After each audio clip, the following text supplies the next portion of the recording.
안녕하세요. 지방에 살고 있는 30대 주부입니다. 마음 편하게 살고 있는 지금, 결혼 초기에 심적으로 고생이 많았던 시절 얘기를 좀 해볼까 합니다. 편하다고는 했지만 한편으론 가슴 한구석에 편치 않는 부분도 있기에 저의 선택이 옳았던 걸까 궁금하기도 하고요. 저희 집은 살아가는 것이 조금 넉넉하여 하고 싶은 것은 무엇이든 지원해 주셨고, 제가 마케트 쪽으로 공부를 오래 했고 잘 아는 분야이다 보니 아버지께서 직접 한번 해보라며 회사를 내주셨죠. 그런데 남 밑에서 일할 때와 회사를 차려 직접 운영하는 것은 많은 차이가 있었습니다. 시행착오도 많이 겪었고 그런 과정에서 조금씩 자리를 잡아갔죠. 조금 안정이 되고 나니 직원이 더 필요했습니다. 그렇게 모집 공고를 알바 전문 사이트에 올리고 면접을 보았죠. 그렇게 면접을 보다가 지금의 남편을 만나게 되었습니다. 나이는 저보다 4살이 어렸고 대학을 갓 졸업한 나이. 컴퓨터를 전공했고 면접에 임할 때 뭔가 성실해 보이는 답변과 모습에 합격을 시켰죠. 제 사람 보는 눈이 틀리지 않았다는 걸 증명하듯 정말 열심히 일해 주었습니다. 흔히들 주인의식 가지고 일하는 걸 선호한다 하는데 그런 게 참 어렵죠. 그런데 이 사람은 정말 그랬습니다. 물론 본인 클라이언트의 사이트 관리고 본인이 해야 할 일이긴 했지만 정말 최선을 다해서 고객 관리하는 것이 눈에 보였습니다. 그런 성실함과 열정에 27살의 어린 나이지만 주변 사람들에게 인정받았고 회사에 있는 모두가 그를 좋아하게 되었습니다. 저 또한 그랬고요. 그런데 저는 좋아하는 게 조금 다르게 이성적으로도 멋져 보였습니다. 열심히 일하는 모습과 제가 좋아하는 스타일의 굵은 선의 외모, 과묵함까지 혼자서 좋아하기 시작했습니다. 그렇게 혼자 좋아한다고 좋아한 게 티가 났나 봅니다. 사무실 사람들이 은근히 사장님 땡땡씨 좋아하나 봐요. 장난치고 그런 게 싫지 않았습니다.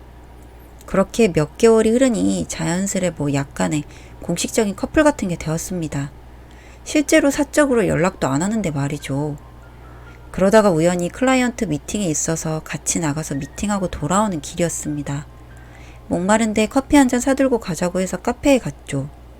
그때 처음으로 사적인 대화를 좀 오래 나눴습니다. 그렇게 좀 자연스러워지고 제가 용기 내서 카톡 한 번씩 하고 그러면서 친해졌죠. 그렇게 시간이 지나니 저는 썸이라 생각하는데 이 사람은 고백을 안 해서 너무나 답답했습니다. 소주 한잔 하자고 해서 내가 누나라서 싫냐 하니 그건 아니라고 하여 그럼 왜 사귀자고 안 하냐 했더니 본인은 직원이고 저는 사장이고 저는 마음만 먹으면 더 멋진 사람 만날 수 있을 것 같은데 왜 본인한테 이러는지 모르겠다 하더라고요. 그래서 다 설명했습니다. 제 외모 이상형부터 나는 돈 많은 남자 이런 거 관심 없다고 좋아한 지 오래되었다고요. 진짜 그 순간만큼은 소녀처럼 말했어요. 그렇게 사귀게 되었죠.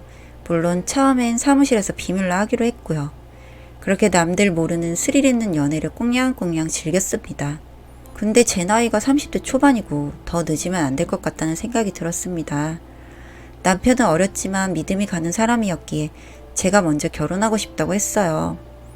남편은 고민이 많아 보였습니다.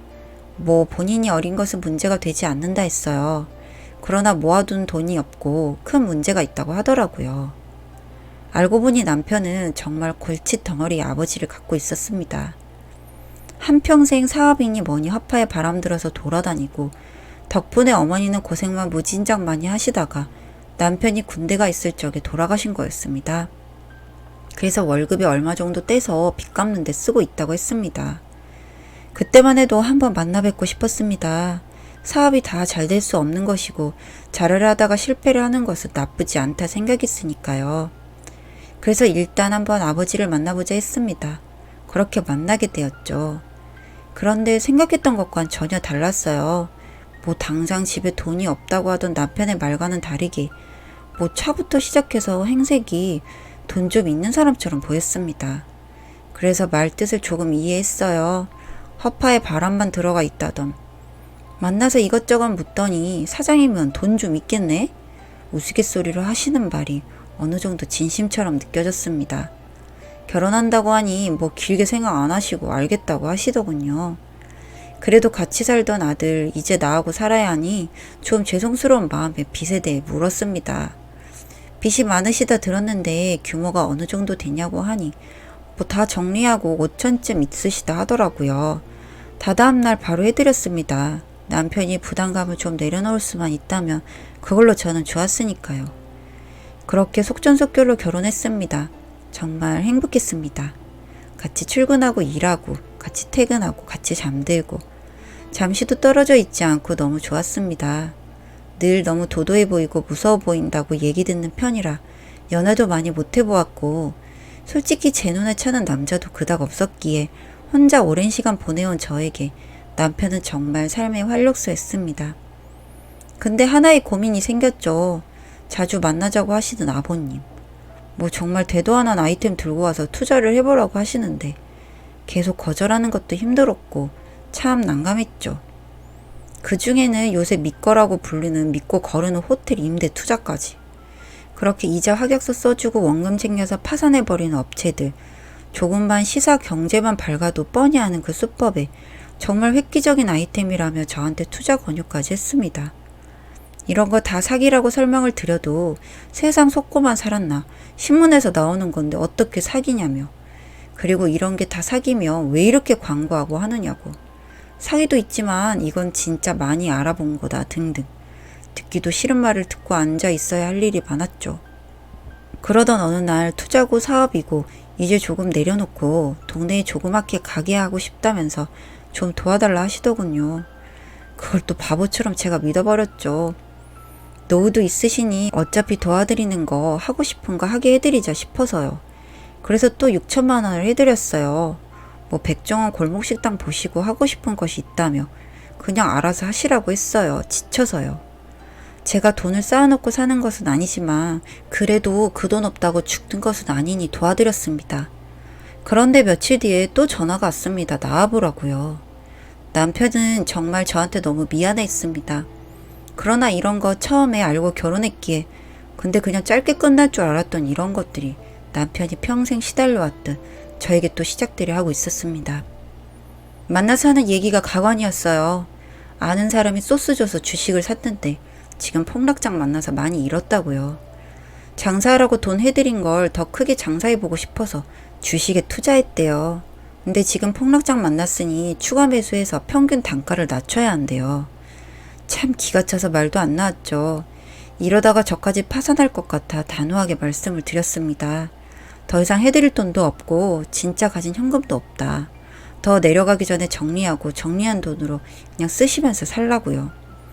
그렇게 사시다가 필요하시면 용돈도 보내드리고 할 테니 이제 사업 욕심, 투자 욕심 다 접으시고 그냥 사시라고요. 그랬더니 난리를 치셨어요.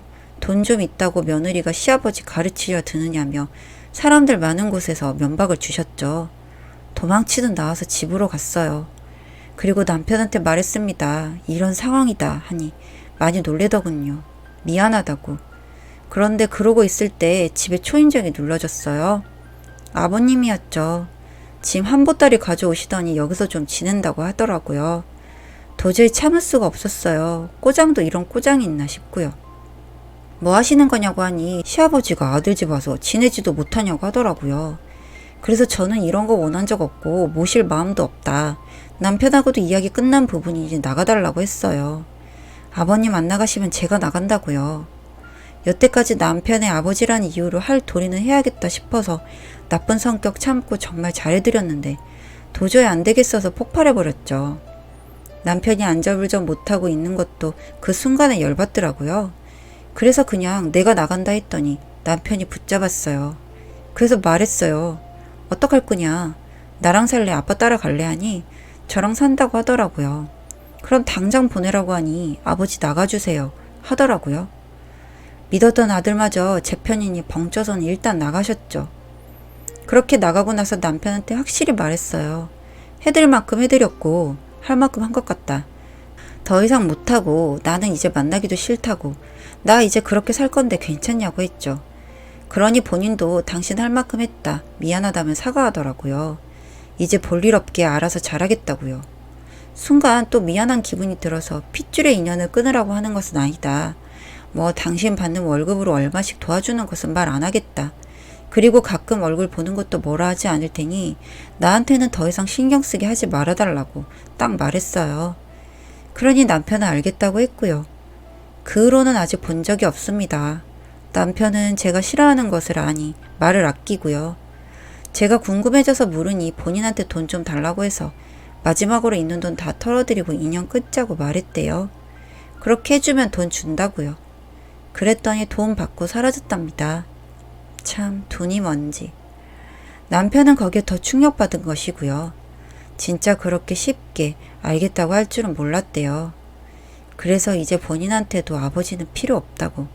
어차피 사랑이란 걸 느껴본 적도 없고 엄마 고생시켜서 믿기만 했지만 그냥 아버지니까 참고 살았대요. 뭐 이제 둘 다 홀가분하게 둘만 생각하며 지낼 수 있게 되었습니다. 남편의 아픈 마음은 제가 늘 어루만져 주며 행복하게 잘 살아야죠. 읽어주셔서 감사합니다. 사연은 여기까지였고요. 우리 사는 이야기 시청해주셔서 감사합니다.